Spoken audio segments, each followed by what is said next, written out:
Irmãos, é um privilégio estar aqui com vocês, conhecendo essa igreja. Já conhecia de ouvir falar por alguns amigos em comum aqui. Então, é uma alegria muito grande, me sinto muito privilegiado em estar aqui com vocês, para uma responsabilidade de falar para vocês, com tanta gente boa que já passou por aqui. Obrigado, pastor Hamilton, mesmo sem me conhecer ainda, por essa coragem.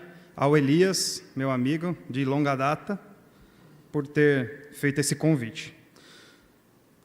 Acho que essa aqui é a 6ª ou a 7ª pregação sobre... É por aí, né? Por aí, então, muitas vezes. Vocês já ouviram em outras pregações que o contexto da reforma protestante, ele era hilário. Tinha umas coisas bastante engraçadas. Principalmente com o tema que eu vou falar aqui com vocês hoje, que é o sola fide. A fé era bastante negligenciada, a fé bíblica, naqueles tempos. Para vocês terem uma ideia, vendia-se de tudo para ajudar a pessoa a conquistar um lugar ao céu, um lugar no céu, a salvação. Para isso, para ajudar nessa empreitada, tinha alguns aditivos que eram conhecidos como as indulgências. Vocês já devem ter ouvido falar em todas as 6, 7 pregações atrás. E essas indulgências eram uma forma de acrescentar a sua fé em Cristo, mais essas indulgências, mais esses aditivos, para você conquistar, enfim, a salvação. E essas indulgências, elas eram bastante engraçadas também. Vendia-se escrituras de terrenos no céu, lascas da cruz de Cristo, alguém guardou lá, muitos anos depois, 1.500 anos depois ainda estava lá, e pasmem, leite da Virgem Maria. É incrível. A gente ri, a gente acha engraçado, e é engraçado, para não dizer absurdo isso, porém, a época em que nós vivemos não fica muito longe disso. 500 anos depois de pessoas terem se revoltado contra isso e ter tido o intento de tirar essas práticas da igreja, a igreja, 500 anos depois, está voltando a essas ideias, a ter esses comportamentos, por assim dizer. Só que hoje é diferente. Naquela época se preocupava com a salvação. A pessoa queria garantir o lugar dela no céu e de outras pessoas também, porque você poderia, se o seu amigo ou seu pai tivesse morrido já, se você colocasse a moedinha na urna, e o slogan, vocês também devem ter ouvido, que cada moedinha que caía na urna era uma alma que se livrava do purgatório. Era assim que era. Só que hoje não tem uma preocupação com a salvação. Hoje, as indulgências são para você, como o Hamilton disse, chamei de Hamilton, porque ele não chamei de pastor, ele falou que era muito formal. Agora, as indulgências não são para conquistar a salvação. As indulgências são para conquistar bens, saúde, riqueza e qualquer coisa que a sua fé seja suficientemente forte para adquirir. Então, nesse contexto que nós vivemos, mais do que uma reforma do conceito de fé, nós precisamos reconstruir esse conceito de fé. Nós precisamos reconstruir porque está totalmente banalizado. Quando não se crê que fé é isso para adquirir coisas, se crê que fé é um estilo de viver somente. É uma filosofia de vida. Não, é legal, tal, e não tem nenhuma influência no comportamento da pessoa. Então, nesse mesmo contexto que nós vivemos hoje, nós temos que reconstruir esse conceito de fé. E, para isso, nós vamos estudar as Escrituras, que é da onde deve vir realmente a nossa ideia de fé. Abra sua Bíblia em Efésios, capítulo 2. Efésios 2, nós vamos estudar hoje e falar acerca dos versículos de 8 a 10. Diz assim a palavra de Deus em Efésios, capítulo 2, versículo 8. Pois vocês são salvos pela graça, por meio da fé. E isso não vem de vocês, é dom de Deus. Não por obras, para que ninguém se glorie, porque somos criação de Deus, realizada em Cristo Jesus, para fazermos boas obras, as quais Deus preparou de antemão para que as praticássemos. Quando Paulo escreve essa carta, ele escreve para os crentes de Éfeso, por volta do ano 60 depois de Cristo, durante a sua primeira prisão em Roma. Ele estava preso nessa época.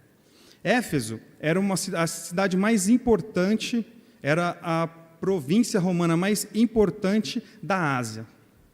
Ela estava situada onde hoje é a atual Turquia. Éfeso, ela era muito famosa porque ela tinha o maior templo grego daquela época, que era o templo da deusa Diana. Embora o nome seja lindo, que é o nome da minha esposa, ele era muito conhecido por isso. Então, aquela cidade, que era grande, ela vivia basicamente das atividades relacionadas à adoração à deusa Diana. Diana dos romanos e Ártemis para os gregos. Então, Éfeso vivia numa cidade extremamente idólatra.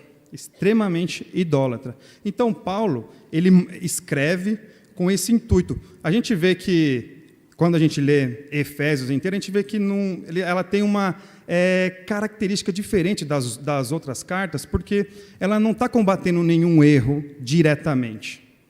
Porque quando você lê a carta aos Gálatas, aos Filipenses, Colossenses, Paulo está tratando de alguma heresia que estava ou já infiltrada na igreja ou estava ameaçando a igreja. Efésios não.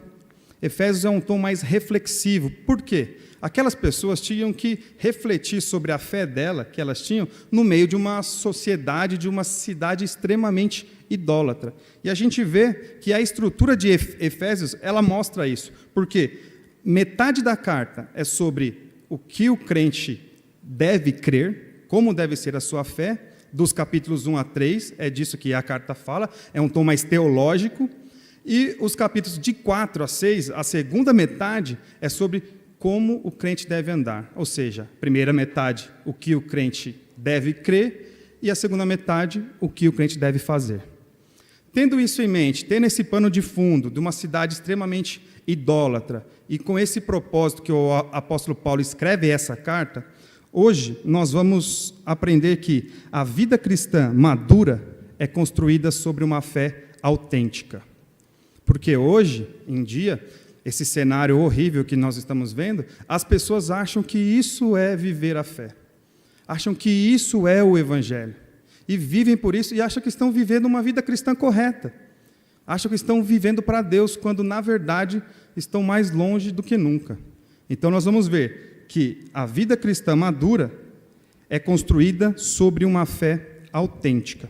E nós veremos, a partir destes versículos, 3 pilares de uma fé autêntica, na qual sua fé deve estar edificada. O primeiro pilar nós vemos no versículo 8. No versículo 8 diz assim: pois vocês são salvos pela graça, por meio da fé, e isto não vem de vocês, é dom de Deus. O primeiro pilar é um conceito correto de salvação, que enxerga a fé como um meio de receber a dádiva de Deus. A fé autêntica, ela sabe que a salvação é pela fé somente, o sola fide, é isso que significa, somente a fé. Pois o homem não tem nenhuma condição de obter a salvação ou de se fazer merecedor dela. Conforme o apóstolo Paulo ele mostra no início do capítulo 2, ele diz que a situação dos efésios e de qualquer ser humano antes da salvação é de completa impossibilidade. Que o homem não pode fazer nada para se voltar para Deus. Por quê? Ele diz no versículo 2 que eles estavam mortos em seus delitos e pecados. E horas, o que um morto pode fazer? Nada. Absolutamente nada. Então, como que os efésios, eles passaram de mortos para agora vivos em Cristo, e conforme ele diz nos versículos 5 e 6, assentados nas regiões celestiais em Cristo. Como que eles passaram de mortos para vivos? A resposta de Paulo está: pela graça, por meio da fé. Veja que o apóstolo Paulo não diz por causa da fé. A fé não é a causa da salvação. A fé é o canal pelo qual Deus dá a salvação àqueles que Ele elege. Porque se fosse por causa da fé, a salvação seria pelas obras, pela boa obra de alguém, porque fé é uma boa obra. Então eu tenho fé, eu me faço merecedor ou constranjo Deus a me dar a salvação. E a salvação é, por assim dizer, o caminho pelo qual Deus nos dá a salvação. A fé é o caminho pelo qual Deus nos dá a salvação. Essa ideia é melhor expressa na doutrina conhecida como justificação. O que é a justificação? Justificar, basicamente, é declarar alguém justo e isento de culpa. Assim, e Deus ele faz isso por meio da fé. Ele declara alguém que é culpado como alguém justo. Não porque a pessoa teve fé, não porque a pessoa é merecedora disso, mas sim pelo ato da benevolente graça dele. Então, a justificação é um ato judicial de Deus que é baseado não na fé da pessoa e nem nas obras da pessoa, mas sim na obra de Cristo na cruz, mediante a qual ele atribui a justiça ao homem que deposita sua confiança em Jesus, livrando-o da condenação decorrente da culpa do pecado. A justificação vê Deus como um juiz que está julgando. Então, a pessoa chega diante dele, ele chega para a pessoa e fala: você é culpado. Porém, eu vou atribuir, você é culpado e não consegue de modo algum se fazer justo. Por mais que você faça, por mais que você seja bonzinho, você não consegue se tornar justo. Então, eu, o juiz, vou aplicar a justiça de alguém que realmente conseguiu ser justo, viver em justiça, sem nunca desviar da justiça, e a obediência dele, a justiça dele, por ele ser justo, e você crê nisso, eu coloco a justiça dele em você. A gente vê isso, essa verdade, em Atos, no capítulo 13, versículo 38. Abra a sua Bíblia ou acesse a sua Bíblia lá, vamos ver isso juntos, essa doutrina da justificação. Diz assim, Atos 13, a partir do versículo 38. Portanto, meus irmãos, quero que saiba que mediante a Jesus lhe é proclamado o perdão dos pecados. Por meio dele, todo aquele que crê é justificado de todas as coisas das quais não podiam ser justificados pela lei de Moisés. Ou seja, não era pela prática da lei que a pessoa se tornaria justa, mas sim pela fé. Somente pela fé em Cristo Jesus a pessoa ela recebia esse perdão dos pecados. Só que, como eu disse, a justificação não é só uma anulação da culpa do pecado. Isso existe, Deus anula a culpa de uma vez por todas. Naquele momento, não tem várias audiências, é uma audiência só. E o juiz declarou: é justo, você é justo. Pela fé, não por você. Mas, como eu disse, é a imputação da justiça de Cristo naquele que crê. Veja em Romanos 5,18, por exemplo, essa verdade mais elucidada para a gente. Romanos 5, capítulo 5, versículo 18. Veja, consequentemente, assim como uma só transgressão, a de Adão, resultou na condenação de todos os homens, assim também um só ato de justiça, ou seja, o de Cristo, resultou na justificação que traz vida a todos os homens. Veja, um só ato de justiça. O fato de Jesus morrer pelos nossos pecados e nós recebermos isso, nos torna justo. Segunda carta aos Coríntios, no capítulo 5, 21, torna essa verdade ainda mais evidente para a gente. Diz assim: Deus tornou pecado por nós aquele que não tinha pecado, para que nele nos tornássemos justiça de Deus. Foi uma troca. Cristo, ele só conseguiu nos absolver da culpa do pecado porque ele assumiu essa culpa. Ele se fez culpado. Ele que não tinha pecado se fez culpado. E assim Deus justifica aquele que crê. Então a fé é esse meio, é o canal, o caminho pelo qual nós recebemos a salvação. Não há mérito nenhum nisso para a gente. Hoje eu sou salvo porque eu criei. A minha fé, ela venceu toda a incredulidade. Não, de jeito nenhum. Foi simplesmente, a fé é um canal, um meio pelo qual a gente recebe. Como eu disse, a justificação ela é imediata, ou seja, ela ocorre no exato momento em que a pessoa passa a ter fé em Jesus Cristo como seu único e suficiente Salvador.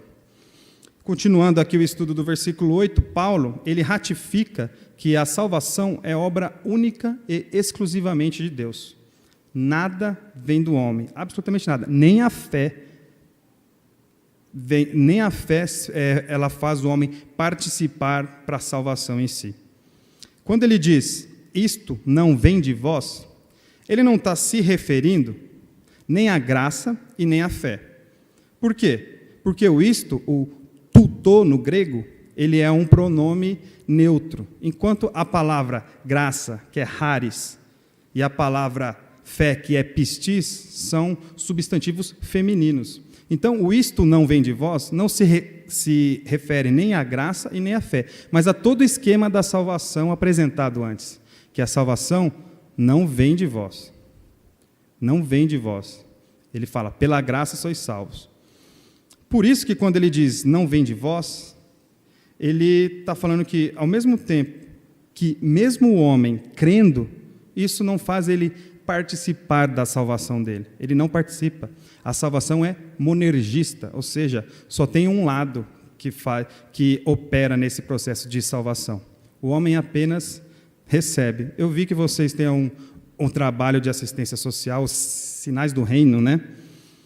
É a mesma coisa para a gente ilustrar o que é essa fé. Aqueles que se envolvem com esse tipo de trabalho sabem que não há mérito nenhum no mendigo ou morador de rua ou um sem-teto receber alguma doação. O pão com mortadela, uma coberta, uma roupa, não tem nada mérito. Simplesmente o que ele faz é estender a mão e pegar essa doação.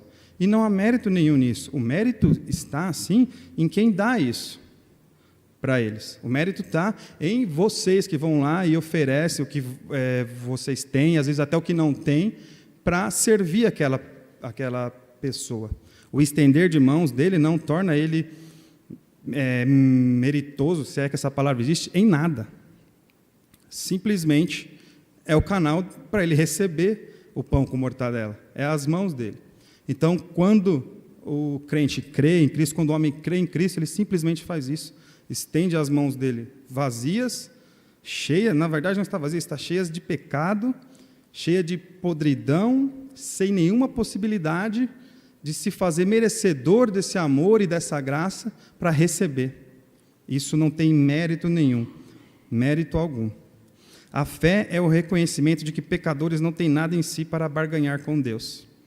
O que o apóstolo Paulo, portanto, quer dizer é que toda iniciativa no sentido de tornar a salvação acessível ao homem, ela pertence única e exclusivamente a Deus. E somente a fé autêntica é capaz de enxergar e entender isso. E esse conceito ele precisa ser bastante resgatado, usar uma palavra aqui, né, bem comum, fazer um resgate, fazer um merchan aqui, um resgate dessa palavra, porque o nosso meio, como nós vimos, e o próprio pastor Hamilton disse no momento da oferta aqui, chamei de pastor, não tem jeito. O sangue batista fala bastante alto, sangue formal, não tem como. É um conceito que precisa ser resgatado, porque hoje a pessoa é ensinada e diz que a fé dela não existe impossível para a fé dela. Tudo o que ela quiser, basta ela saber usar a fé e colocar Deus na parede, falar assim, eu creio, as promessas são minhas e o Senhor tem que dar. O Senhor tem que dar porque olha a minha fé, olha o que eu estou fazendo, estou me sacrificando, então o Senhor é obrigado a dar isso para mim. A fé simplesmente é isso. Porém, a fé autêntica, a fé bíblica, ela crê na suficiência do amor de Deus para nós nos satisfazermos dele. Não depender do que ele pode nos dar, simplesmente no amor dele. Veja Romanos capítulo 5, a partir do versículo 1. Nesse nós vamos ver um conceito adequado de visão de mundo de quem foi justificado pela fé. Qual deve ser a suficiência de uma pessoa que é justificada pela fé? Como deve ser a ideia dela? Diz assim, Romanos, capítulo 5, versículo 1.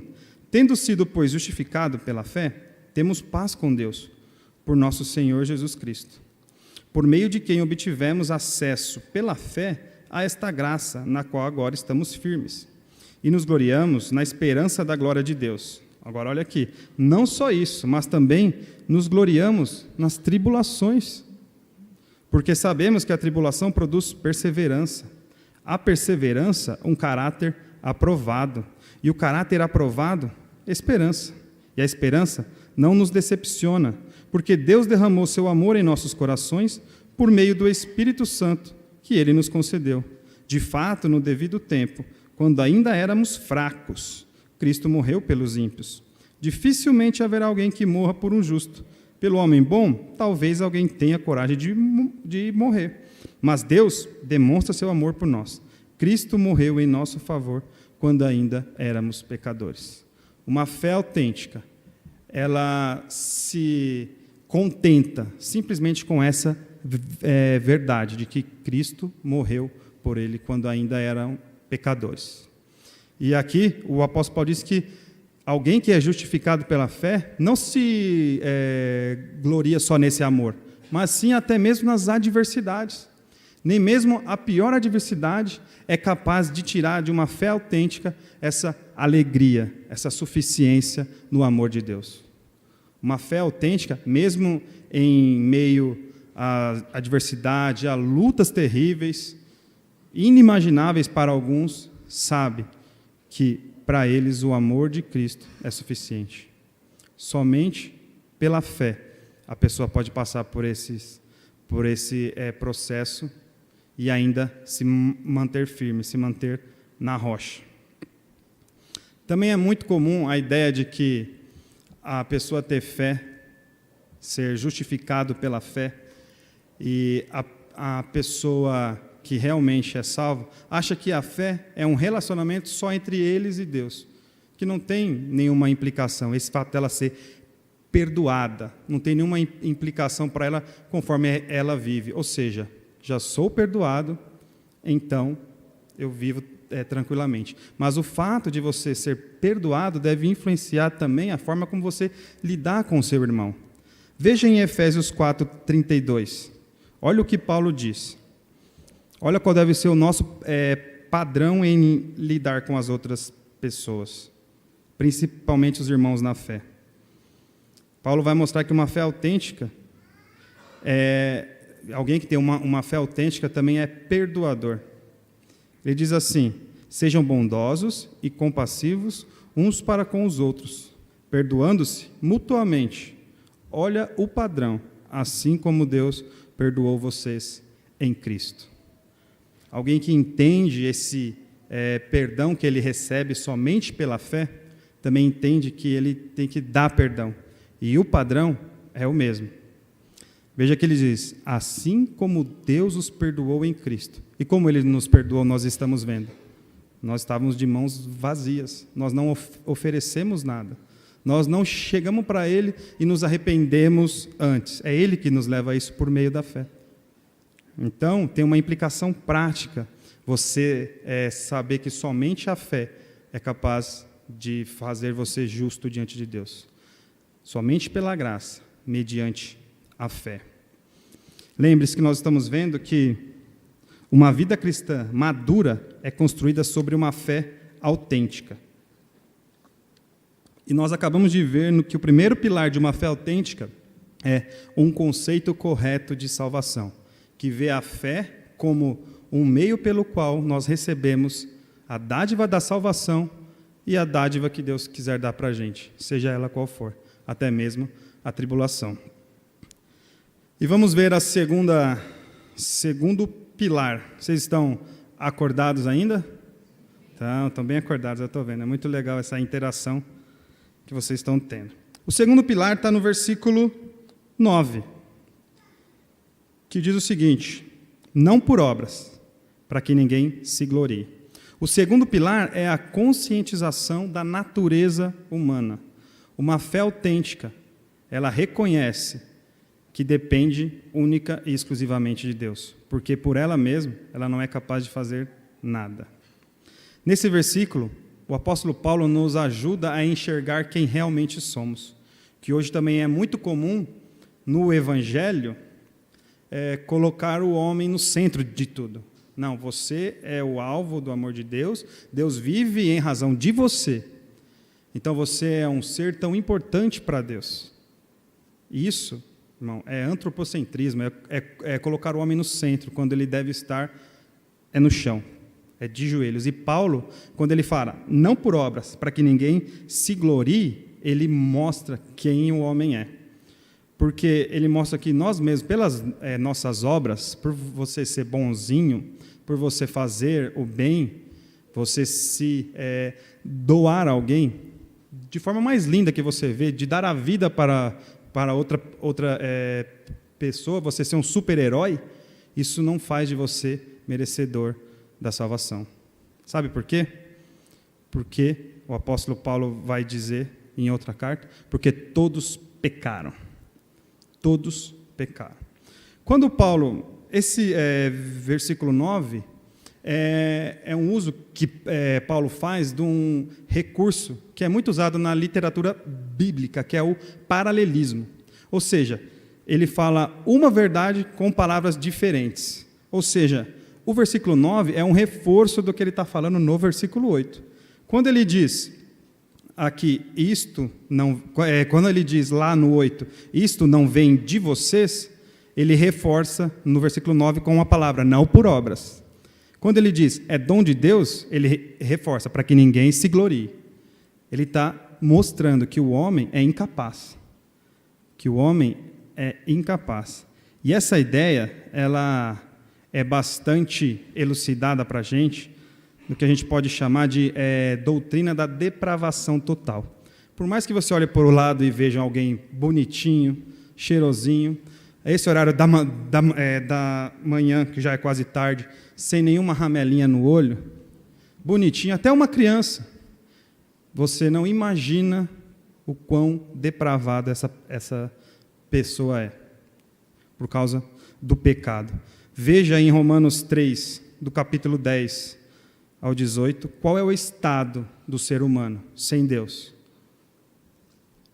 Romanos, capítulo 3, versículo 3, do 10 em diante. Como está escrito, não há nenhum justo, nenhum sequer. Não há ninguém que entenda, ninguém que busque a Deus. Todos se desviaram, tornaram-se juntamente inúteis. Não há ninguém que faça o bem, não há nenhum sequer. Suas gargantas são um túmulo aberto. Com suas línguas enganam, veneno de serpentes está em seus lábios. Suas bocas estão cheias de maldição e amargura. Seus pés são ágeis para derramar sangue. Ruína e desgraça marcam os seus caminhos, e não reconhecem o caminho da paz. Aos seus olhos é inútil temer a Deus. E aí ele conclui no versículo 23, porque todos pecaram e estão destituídos da glória de Deus. A fé autêntica ajuda a enxergar que o homem não passa de pecador. E que, embora a pessoa tenha recebido a salvação por meio da fé, ela ainda carrega o pecado nela. Você sabe melhor do que ninguém isso. Quando você olha no espelho, você sabe que você não é bonzinho, você não é tão bonzinho quanto as pessoas acham isso. Você não é aquele filhinho da mamãe, obediente, que as pessoas acham. Você se conhece. E se você se engana achando que você é bom, esse é seu estado. Era seu estado. Eu espero que esteja no passado essa realidade, mas ainda nós carregamos a natureza pecaminosa com a gente. Então, uma fé autêntica entende a natureza humana. Sabe quem ela era antes de ser salvo, mas sabe que após ser salvo, justificado pela fé, nós ainda lutamos diariamente, minuto a minuto, com a nossa natureza pecaminosa. Esse aspecto do ser humano, ele é explicado no que os estudiosos chamam de doutrina da depravação total. A gente precisa esclarecer algumas coisas em relação a doutrina. Quando diz que o homem é totalmente depravado, isso não significa que cada pessoa do mundo pratica todas as formas de abominação existentes. Também não significa que os seres humanos são incapazes de realizar o bem, de fazer alguma coisa para o bem do próximo. A gente vê isso no mundo inteiro, pessoas indo para a região da Síria, para a região da África, lá e se doando, pessoas que não são crentes, ateus até. Isso mostra, não está dizendo que essas pessoas não são capazes de fazer o bem. A doutrina da depravação total, ela entende que as faculdades do ser humano, sua mente, seu intelecto, suas emoções, a sua vontade foram afetadas pelo pecado. Não que sua conduta é sempre marcada por todo tipo de ação má. Talvez essas pessoas que fazem o bem, indo para essas regiões de guerra e de extrema violência, elas fazem isso para ter um status. Olha, eu sou bom, eu contribuo. Ou só para ter isso lá no LinkedIn deles. Olha, esse aqui pratica, ele sai para entregar o pão com a mortadela para o albergue. Talvez seja por isso. Por isso, até mesmo o homem, quando ele tenta ser bom, ele carrega o pecado com ele. Paulo mostra isso, que não é por obras, não é deles, porque o homem é incapaz disso. E uma fé autêntica, ela reconhece a dependência de Deus, sabe, irmãos, não só para a salvação, mas também para a vida cristã, para a santificação. Assim como na salvação, a vida cristã é vivida por meio da fé. Não é assim, não, eu recebi de graça, e agora, para eu viver nela, para eu me manter nessa graça, eu preciso me esforçar. Aí agora é a minha parte. A parte de Deus foi me colocar como justo. Agora, para eu manter essa posição de justo, aí é comigo. Aí eu tenho que andar retinho, não posso errar, não posso fazer nada. Porque se eu fizer alguma coisa de errado, eu perco essa minha posição de justo. Nós vimos que na justificação pela fé é uma sentença que não cabe recurso. Para os advogados, é transitado em julgado. Não tem recurso. Você é declarado justo, você é justo para sempre. E esse é um problema nas nossas igrejas hoje, mas também não só nas nossas igrejas. Paulo, ele combateu isso quando ele escreveu aos Gálatas. Essa ideia de que a vida cristã, de que a santidade é pelas obras, é pela força da pessoa. Abre lá em Gálatas, ou veja aqui, que eu estou vendo que vai ser transmitido, no capítulo 3.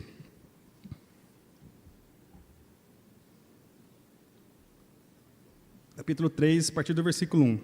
Diz assim: Ó Gálatas insensato, quem os enfeitiçou? Não foi diante de seus olhos que Jesus Cristo foi exposto como crucificado? Gostaria de saber apenas uma coisa, diz o apóstolo Paulo. Foi pela prática da lei que vocês receberam o Espírito? Ou pela fé naquilo que ouviram? Será que vocês são tão insensatos que, tendo começado pelo Espírito, querem agora se aperfeiçoar pelo esforço próprio? Será que foi inútil sofrerem tantas coisas, se é que foi inútil? Aquele que lhes dá o seu Espírito e opera milagres entre vocês, realiza essas coisas pela prática da lei ou pela fé com a qual receberam a palavra? O que Paulo está combatendo aqui? Uma ideia que estava na igreja, que chamavam-se de judaizantes, que queria falar o seguinte: você é salvo pela graça, por meio da fé. Mas, para você se manter salvo e agradar a Deus, você precisa praticar algumas coisas que a lei de Moisés manda. As festas, as datas, o calendário, o cardápio alimentar deles. Você não pode comer certo tipo de coisa, senão, se você comer aquele bacon, se você comer aquele bacon, você pode perder a salvação. Você não agrada a Deus comendo aquele bacon. E bacon é vida, né? Não pode. O apóstolo fala que não é por essas coisas que você se mantenha salvo. E isso é um alívio. Eu vivi por muitos anos, por alguns anos, em uma igreja que ensinava isso. Que assim, eu era salvo pela graça, por meio da fé, mas que eu poderia perder a minha salvação se eu cometesse algum deslize.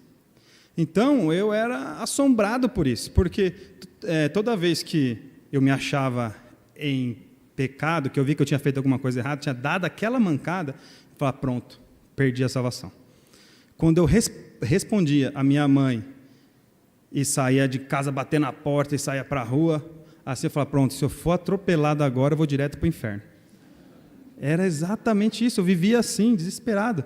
Então eu fiquei um tempo fora da igreja, eu me converti aos 16 anos, aí acho que aos 17 eu fiquei uns 10 meses fora, e aí quando eu vinha na rua assim, eu via para uma estrada que ela lá nos rincões de Guarulhos, bem distante daqui, eu vinha à noite, era uma estradinha, e só tinha mato do lado, falei, pronto. Se eu morrer aqui, agora eu vou para o inferno. Não tem como, aí qualquer barulhinho que eu via no mato eu já saía correndo, porque eu achava que... Então isso me assombrava. Até um dia que foi por esse texto mesmo, no seminário que eu ouvi isso, e o irmão me explicou direitinho, olha, não é bem assim. A salvação é pela graça, por meio da fé. Então você não se faz nada para receber e nem para manter a salvação. Não depende de você, porque você nunca vai conseguir. Você nunca vai conseguir estar o tempo todo 100% sem pecado. Então, isso não depende de você. Isso, irmãos, eu aprendi na Nilo Peçanha, é uma subida, se os irmãos conhecem aqui. Eu subi aquela subida assim, ó, chorando. Aqueles que me conhecem sabem que não é difícil me fazer chorar. Mas chorando de alegria, aliviado, que aquele jugo saiu de mim. Aquele jugo que me escravizava saiu de mim. Então, porque eu entendi que eu era mal, só que o amor de Cristo, aonde abundou a maldade, vamos parafrasear, superabundou a graça. Eu aprendi que eu era mal, eu continuava sendo mal, mas que não dependia do meu estado de bondade me manter a salvo. Embora eu reconhecesse que eu tinha pecado. Porque se dependesse da gente... Tem duas coisas. A salvação seria pelas obras. Ou seja, tudo bem, você não recebe, mas você mantém, então você tem uma parte na salvação. E nós não temos parte em salvação. Nós apenas recebemos. Então, e a gente, essas pessoas que vivem assim, com essa ideia de que é delas que depende se manterem salvos, elas esquecem de que o Senhor Jesus fala em João 5, no final do capítulo, João 15, no final do capítulo 5, que sem mim nada podereis fazer. Nós não podemos fazer nada à parte de Deus. Nada. Mas como que a gente pode viver, então, a nossa dependência, que a gente está vendo isso, que uma fé autêntica, ela tem consciência da natureza humana e que vive dependente de Deus. Como a gente depende de Deus para ter uma vida cristã correta? Paulo responde isso justamente para os Gálatas, em capítulo 2, versículo 19. Ele mostra qual que é o segredo de uma vida cristã. Diz assim, Gálatas 2,19: Pois por meio da lei eu morri para a lei, a fim de viver para Deus. Fui crucificado com Cristo. Assim, já não sou eu quem vive, mas Cristo vive em mim. A vida que agora vivo no corpo, vivo-a pela fé no Filho de Deus, que me amou e se entregou por mim. A resposta de como viver a vida cristã é clara, deixando Cristo viver em você. É isso que Paulo responde. Deixando Cristo viver, porque ele diz, fui crucificado com Cristo. Assim, já não sou eu quem vive, mas Cristo vive em mim. E uma fé que é autêntica, ela não se gloria no que ela pode fazer, no que ela faz. Ela se gloria simplesmente na cruz de Cristo. Paulo diz isso aos Coríntios, no capítulo 1, versículo 29. Para que ninguém se vanglorie diante dele. É por iniciativa dele que vocês estão em Cristo Jesus, o qual se tornou sabedoria de Deus, para que nós, isto é, justiça, santidade e redenção, para que, como está escrito, quem se gloriar, glorie-se no Senhor.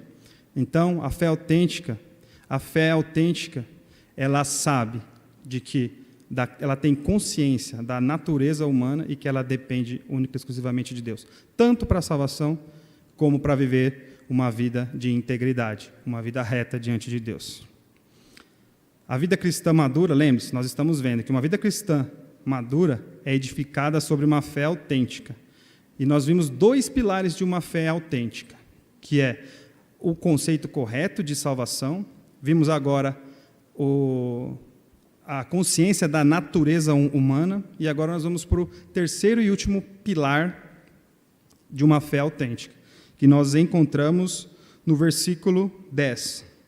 Diz assim, versículo 10: porque somos criação de Deus, realizada em Cristo Jesus, para fazermos boas obras, as quais Deus preparou de antemão para que nós as praticássemos. O terceiro pilar de uma fé autêntica é uma expressão obrigatória.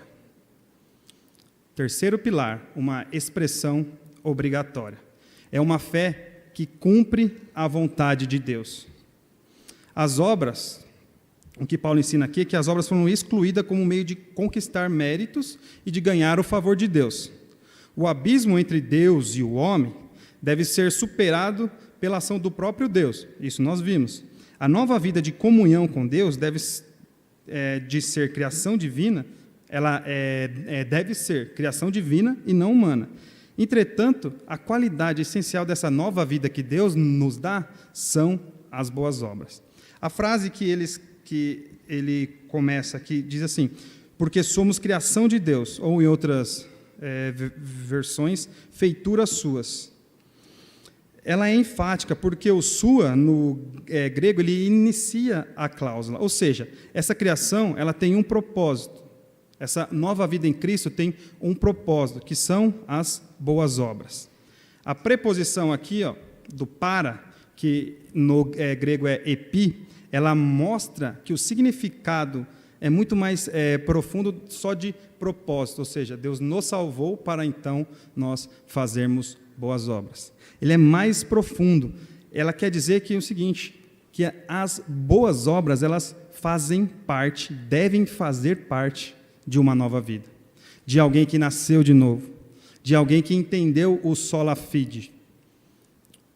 É obrigatório você ter as boas obras, não como um meio de você alcançar mérito diante de Deus, mas como um fruto da salvação, um fruto da nova vida que Ele nos deu. Se hoje, por um lado, existe aqueles que colocam as obras muito enfáticas, como eu disse, um meio que eu vivia, de que você tem que se manter a salvo, tal, existem aqueles que não se preocupam em nada com isso. Acham que eles não devem se importar com o comportamento deles. Eles pensam que tudo que se importa na vida cristã é você saber as verdades teológicas mais profundas, conhecer a Bíblia, acham que conhecem a Bíblia, ou ganhar qualquer discussão nas mídias sociais aí, porque tem teólogo, bastante teólogo aí. Acham que é por causa disso. Acho que a vida cristã é isso, é só você conhecer. E nós estamos vendo que pela estrutura de Efésios, isso não é uma realidade bíblica. A fé, ela tem o que Paulo ele escreve, lembra que eu falei para vocês no início? Ele escreve a primeira metade da carta falando no que os crentes devem crer no meio dessa sociedade idólatra. E a segunda metade diz como vocês devem viver nessa sociedade idólatra. Então, o terceiro pilar de uma expressão obrigatória, ele tem por objetivo essa ideia de que não somos salvos pelas obras, mas as boas obras devem fazer parte da nossa vida. Não é opcional, não é opcional. Um morto, quando vive, ele não tem as mesmas características de quando ele era morto. Ele é outra criatura. E assim nós devemos viver também. Olhando a nossa vida, olhando para a vida lá fora. Qual que é a diferença do seu comportamento? As pessoas dizem hoje, querendo com esse medo, porque existe os extremos, do legalista e o libertino, vamos assim dizer. As pessoas elas têm medo de ser legalistas e acabam deixando por lá o comportamento delas, não se atentando para como deve ser a vida de um crente. E Paulo ele mostra como deve ser a vida de um crente em Efésios, como o crente deve viver. Essa ideia de que as obras elas são obrigatórias para quem é salvo, ela é corroborada por Tiago. Abra lá em Tiago 2, na carta de Tiago, no capítulo 2. É um versículo bem conhecido. Diz assim: assim também a fé, por si só, se não for acompanhada de obras, está morta. Fala, opa, mas você está falando um texto aí que contradiz o que você disse agora. Aqui está falando, e muita gente interpreta mal isso. Justamente para dar base, para falar que a salvação é a salvação, mais as obras. Até mesmo, infelizmente, o reformador Martinho Lutero dizia que essa carta de Tiago era uma epístola de palha. Assim, não, essa carta está sendo salvação pelas obras. O reformador, nenhuma reforma, a reforma não foi inspirada por Deus, não é sem erros, não. Eles cometeram alguns erros, vários erros até. Mas o que Tiago está falando aqui não é a justificação pela fé. Aqui Tiago está falando a justificação da fé. Ou seja, você crê, tudo bem, eu quero provas. Está aqui, minhas obras. É tão simples isso, ele não está falando aqui de salvação, ele está falando de alguém que é salvo e como deve ser justificada. Quais são as provas que justifiquem que essa pessoa é salva? As obras. Porque sem obras, a sua salvação, ela é morta. Alguém que se diz convertido, alguém que se diz que é salvo em Cristo, mas vive uma vida de total incoerência com as Escrituras, tem alguma coisa errada aí.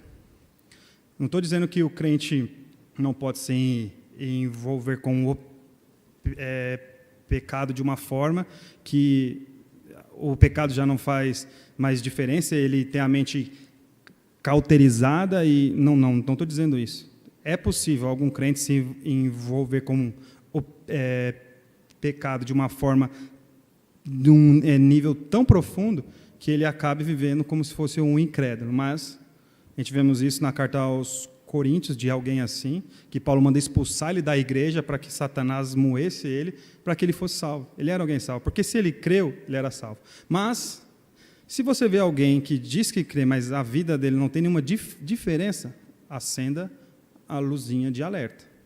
Talvez essa fé é uma fé morta, é uma fé inoperante, é uma fé inexistente. Então, nós vemos que Tiago não está falando isso, está falando da justificação da fé. E vamos agora ver, nós estamos vendo que uma vida cristã madura está alicerçada sobre uma fé autêntica, sabe que não é salvo pelas obras, mas que as obras são frutos obrigatórios da salvação. Tem que ter alguma coisa. O próprio apóstolo Paulo, em Efésios, ele dá essa receita, ele mostra como deve ser a vida do crente. Não vamos passar por ela, que é a metade da carta, agora são meio-dia, acho que o alerta já está acionando em vocês aí. Mas, por exemplo, alguns exemplos de como deve ser a vida do crente. Como igreja, no capítulo 4, ele diz: como prisioneiros no Senhor, rogo-lhes que vivam de maneira digna da vocação. Vocação é quando Deus te chama para a salvação, que vocês receberam. Olha como deve ser o convívio dos irmãos. Sejam completamente humildes e dóceis, e sejam pacientes, suportando uns aos outros com amor. Façam todo o esforço para conservar a unidade do Espírito pelo vínculo da paz. Ele também dá as diretrizes de como deve ser a vida de um crente no seu relacionamento conjugal. As mulheres, ele diz, no capítulo 5, 22, mulheres, sujeitem-se a seus maridos como ao Senhor, pois o marido é o cabeça da mulher, como também Cristo é o cabeça da igreja, que é o seu corpo, do qual ele é o Salvador. Aqui está a característica de uma mulher que tem uma fé autêntica, que tem uma vida cristã madura. Aos maridos, é mais embaixo ainda. Paulo diz no versículo 25, do capítulo 5, maridos, amem suas mulheres assim como Cristo amou a igreja e se entregou a si mesmo por ela. Olha o padrão de alguém que tem uma fé autêntica, de um homem, de um marido que tem uma fé autêntica. É dar a sua vida. Às vezes nós chegamos cansados do nosso trabalho e não queremos dar 5 minutos. Cristo fala, o apóstolo Paulo fala, assim como Cristo, dê a sua vida para ela. Essa é a característica de um homem que tem uma fé autêntica. No trabalho, Paulo diz no capítulo 6, versículo 7, aos empregados: sirvam aos seus senhores de boa vontade, como ao Senhor, e não como aos homens. Não faça nada para ter a aprovação somente deles. É claro que você tem que fazer por onde talvez se aparecer no seu trabalho para conquistar alguma coisa a mais. Mas faça tudo como se fosse ao Senhor e não aos homens. Mesmo que não venha aquela promoção, aquele aumento, continue sendo um exemplo de profissional, fazendo sempre o melhor, com integridade.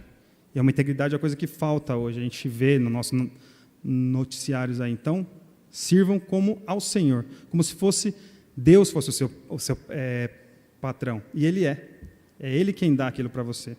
Aos patrões, Ele diz: vocês, senhores, tratem seus escravos ou seus servos da mesma forma, não os ameacem, uma vez que vocês sabem que o Senhor deles e de vocês está nos céus. Essas são algumas das obras que devem constar na vida de um crente, de um cristão que tem uma fé madura, uma fé autêntica. E é o terceiro pilar que nós vimos hoje, que é a expressão obrigatória de uma vida justificada. Nós aprendemos então hoje que uma vida cristã madura é construída sobre uma fé autêntica. E vimos que uma fé autêntica tem 3 pilares, ela está edificada sobre 3 pilares. O primeiro, um conceito correto de salvação, que entende a fé como meio de receber a dádiva de Deus. O segundo, conscientização da natureza humana, que é uma fé que reconhece sua dependência de Deus.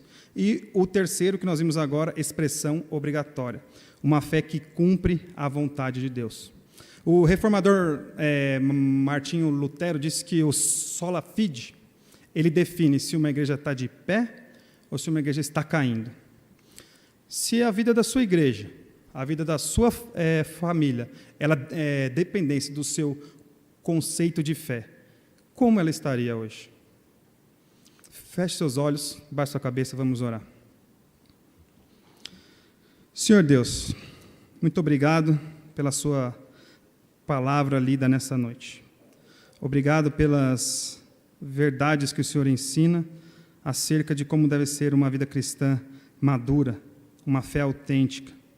Obrigado porque nesse mundo de idolatria, maldade e de pecado, o Senhor não nos deixa só. O Senhor nos deixa a Tua palavra, o Teu Espírito, Pai. Senhor, perdoa-nos porque nós muitas vezes nos desviamos dessas verdades.